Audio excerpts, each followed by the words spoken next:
Ahmedabad cyber crime unit ने digital arrest के fraud में एक रशियन को गिरफ्तार किया है। और इंटरेस्टिंगली ये पता चला है कि वो इस पूरे स्कैम में एक गेट कीपर का काम कर रहा था। और इस पूरे मामले में जो पैसा ट्रांसफ़र होने की जो पूरी प्रक्रिया होती है वो किस प्रकार से ऑपरेट होती है, उसमें कुछ नए खुलासे हुए हैं। डिजिटल स्कैम, जो डिजिटल अरेस्ट का जो स्कैम है, आपने देखा है किस प्रकार से देश में अटेंशन जो है वो गेन करता जा रहा है और इसमें कुछ नई जानकारियां अब सामने आई हैं। सबसे पहले हम ये जानना चाहेंगे, अहमदाबाद साइबर क्राइम यूनिट की डीसीपी डॉक्टर लवीना सिन्हा हमारे साथ हैं। मैम, सबसे पहले हम ये जानना चाहेंगे कि ये गेट कीपर जो के तौर पे जो काम कर रहा था रशियन, जो आप बता रहे हैं, ये क्या होता है, किस तरह से ये फंक्शन करते हैं? तो अभी के रीसेंट साइबर क्राइम जो हो रहे हैं जिसमें बहुत सारा पैसा कोई एक पर्टिकुलर अकाउंट में जा रहा है, वो अधिकतर म्यूल अकाउंट, मतलब भाड़े पे जो अकाउंट लिए होते हैं वो म्यूल अकाउंट होल्डर्स के अकाउंट्स में ये पैसा जाता है। कुछ रिसेंटली हमने जो नया डेवलपमेंट ये देखा है कि काफ़ी बार एक बहुत हाई अमाउंट, बहुत ज़्यादा पैसा एक ही अकाउंट में जा रहा हो और उस अकाउंट होल्डर के ऊपर एक वॉचमैन के तरीके एक गेट कीपर रखा जाता है, जो हमारे पर इस केस में एक रशियन आरोपी रखा गया था। अब इसमें कारण ये है कि काफ़ी बार जो अकाउंट होल्डर्स हैं जिनके अकाउंट में ये पैसे आ रहे हैं, उन पे विश्वास कैसे रहे कि वो ये पैसा विड्रॉ ना कर ले या ये पैसा निकाल के किसी और अकाउंट में ट्रांसफ़र ना कर दे। तो वो विश्वास मतलब उसमें कोई धोखा ना हो, उसके लिए ये लोग एक गेट कीपर रख रहे हैं। जो सारे चाइनीज़ स्कैमस्टर है और दूसरे ये साइबर स्कैम्स कर रहे हैं, वो ये गेट कीपर रखते हैं। गेट कीपर की भूमिका ये है कि उसका काम है कि वो पहले तो ये अकाउंट होल्डर को संपर्क करना है, उसका ट्रैवल डिटेल्स करवा के उसे एक पर्टिकुलर जगह पे बुलाना है, उसका होटल रूम बुक करना है और जब वो आ जाए उसके सामने, तब उसके अकाउंट में पैसे ट्रांसफ़र होते हैं। उसके अकाउंट में ट्रांसफ़र आने के बाद आगे या तो ये दूसरे अकाउंट में ट्रांसफ़र किए जाते हैं या फिर क्रिप्टो करेंसी में कन्वर्ट किए जाते हैं। तो ये पूरे सब प्रोसेस के दरमियान वो गेट कीपर उस अकाउंट होल्डर के साथ में ही रहता है, अपनी निगरानी में ही उसे रखता है और जब ये प्रोसेस पूरी हो जाए उसके बाद ये उसको जाने देता है। ये जो रशियन है, इस तक पहुंचे कैसे आप लोग?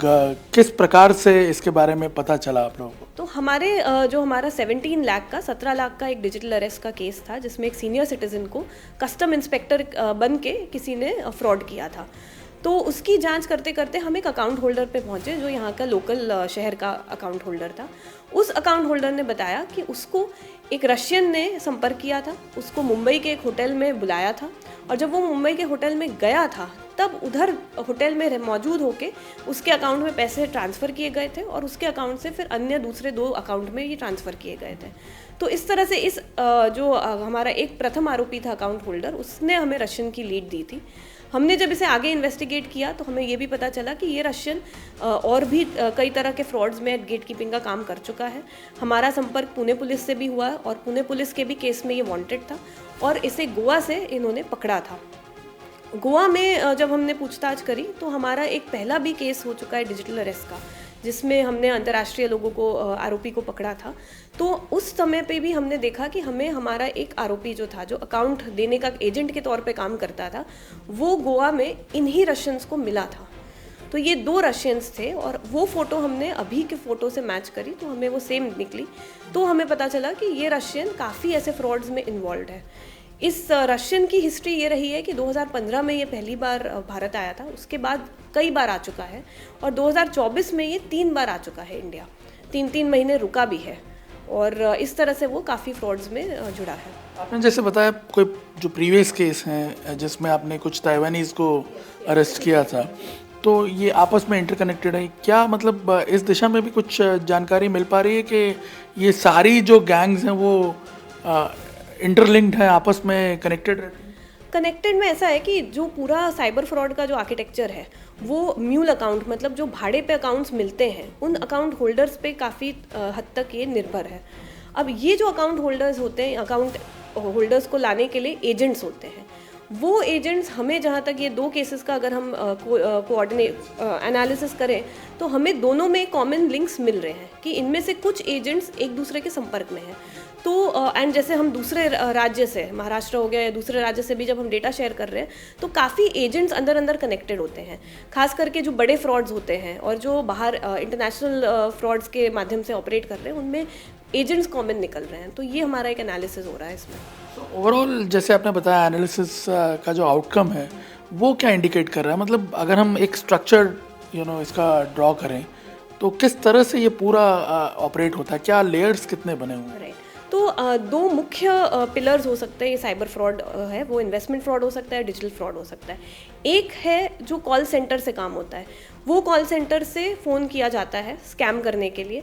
जिस वर्ग के लोग हैं या एज ग्रुप हैं, उनको अलग अलग तरीके से स्कैम किया जाता है। सीनियर सिटीजन्स हैं तो उनको डिजिटल अरेस्ट के माध्यम से किया जाता है डरा के। अगर मध्यम वर्ग है, वर्किंग है, तो उनको इन्वेस्टमेंट फ्रॉड का लालच देके उन्हें स्कैम किया जाता है पैसा दुगना करने के लिए, कम टाइम में बहुत सारा पैसा कमाने के लिए। शेयर मार्केट फ्रॉड्स है या कम परसेंटेज पे आपको लोन मिल जाएगी, उस तरह से। तो ये सब काम एक कॉल सेंटर करता है, जिसमें काफ़ी लोग भारत के भी हैं, दूसरे लोग भी इन्वॉल्व होते हैं और ये कॉल सेंटर से कॉल्स करते हैं। जो दूसरा इसका महत्व का पिलर है वो है पूरा बैंक अकाउंट्स, क्योंकि सारा स्कैम का जो पैसा आता है वो बैंक अकाउंट के माध्यम में आता है, कोई एक बैंक अकाउंट में नहीं आता है। कम से कम 4 से 5 लेयर में ये अकाउंट में ट्रांसफ़र होता है। तो जैसे एक 10 लाख का अगर फ्रॉड हुआ है तो पहले लेयर में वो शायद 3 अकाउंट्स में गया हो, उस 3 के बाद सेकंड लेयर में वो 10 से 15 अकाउंट में जाता है, फिर उसके बाद फिर बढ़ के 20 से 25 अकाउंट में जाता है। इस तरह से वो पूरा अकाउंट्स में जा रहा है।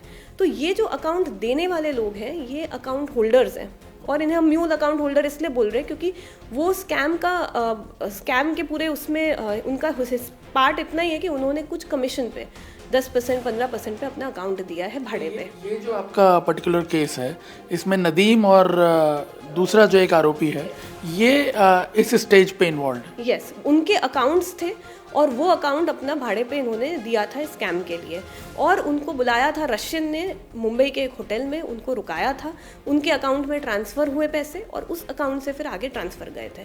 तो इस तरह से ये है, और इनका पूरा एक कॉन्वर्सेशन एक टेलीग्राम चैनल है जिसमें मैसेज आता है कि आज इस अकाउंट होल्डर को आपको अकाउंट ट्रांसफ़र करवाना है, तो उसकी पूरी होटल की अरेंजमेंट्स, रहने की, आने जाने की अरेंजमेंट्स ये करते हैं। तो ये स्कैम को उस तरह से ये लोग मॉनिटर भी करते हैं।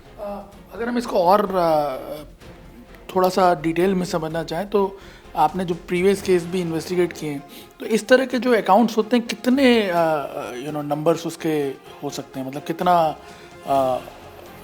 उसका जो ट्रेल है वो किस हद तक जा सकता है? तो जो मनी ट्रेल है, जैसे हमारा प्रीवियस केस में एक केस था जिसमें 86 लाख का फ्रॉड हुआ था, उसमें 180 बैंक अकाउंट्स इन्वॉल्व थे, और वो अकाउंट कोई एक शहर या एक राज्य के नहीं है, भारत के कई राज्यों में अलग अलग शहरों के अकाउंट है। तो एवरेज हम मान सकते हैं कि एक पर्टिकुलर फ्रॉड में आराम से 40-50 अकाउंट्स इन्वॉल्व है। फिर फ्रॉड की अमाउंट और वॉल्यूम के डिपेंड करता है।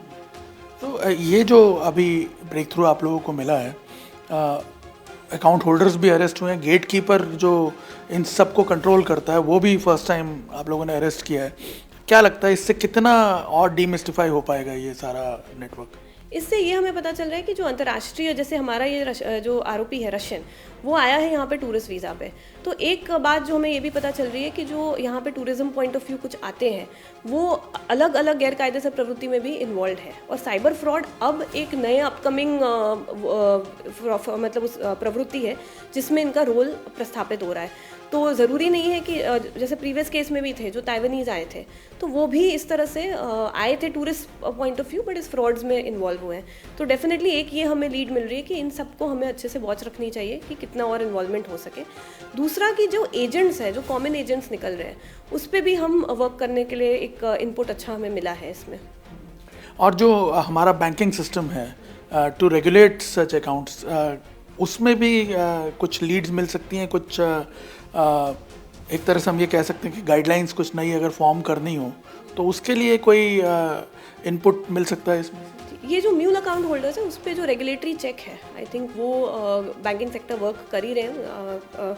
हर बार उनकी गाइडलाइंस भी आती है और बैंक्स को ये सूचना भी दी जाती है, तो उसको अच्छे से फॉलो होंगे तो ये ज़्यादा चेक में रहेंगे। तो फिलहाल जिस स्टेज पे है अभी इन्वेस्टिगेशन, क्या लग रहा है आगे कुछ और इस तरह के बड़े अकाउंट्स के नेटवर्क्स अनर्थ हो सकते हैं क्या? डेफिनेटली हम इस पे वर्क कर रहे हैं कि इनका इन्वॉल्वमेंट और कितने फ्रॉड्स में है। मतलब एक और इसका इन्वॉल्वमेंट तो आया ही है इन्वेस्टमेंट फ्रॉड में, जो पुणे के पुलिस ने दाखिल करके उसे डिटेक्ट किया है। बट और कितना इन्वॉल्वमेंट है और जो not just limiting to cyber crime, इसके अलावा भी कितने और क्राइम्स में ये इन्वॉल्वमेंट है, डेफिनेटली हम वो वर्कआउट कर रहे हैं। Thank you.